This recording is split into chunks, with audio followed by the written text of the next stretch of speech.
Hello बच्चों, so let's understand this question. तो question is asking read the information and write a single term.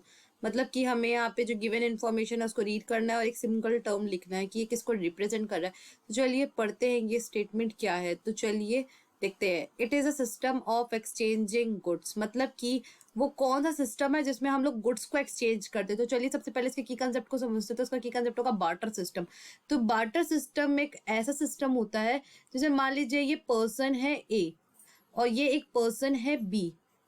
Okay, सो जो person ए है इसे notebook की जरूरत है और जो पर्सन बी है उसको पेन की जरूरत है। लेकिन अगर हम यहाँ देखें तो पर्सन ए के पास पेन है और पर्सन बी के पास नोटबुक है। तो ये लोग क्या करेंगे, ये दोनों एक दूसरे के साथ कमोडिटीज और गुड्स इनके पास जो भी रहेगा उनको एक्सचेंज कर लेंगे without the use of money. इस सिस्टम को हम क्या बोलेंगे, बार्टर सिस्टम बोलेंगे।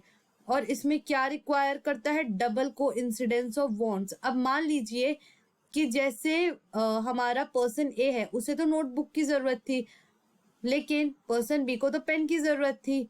तो यहाँ पे क्या हुआ, चल गया क्योंकि दोनों के पास एक दूसरे की रिक्वायर्ड चीजें थी।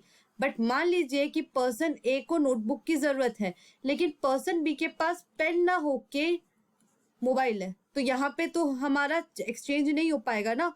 तो इसी चीज को हम लोग बोलते हैं डबल कोइंसिडेंस ऑफ वांट्स। मतलब कि सामने वाले के पास भी आपकी जरूरत की चीजें होनी चाहिए ताकि आप उनसे एक्सचेंज कर पाओ। और जो बार्टर सिस्टम है उसमें हम लोग मनी का यूज नहीं करते हैं और ये वहां पॉसिबल है जहाँ पे एरिया ऑफ एक्सचेंज जो होती है वो लिमिटेड होती है। So what will be the final answer? Final answer will be barter system. I hope you have understood this question. Thank you and best of luck.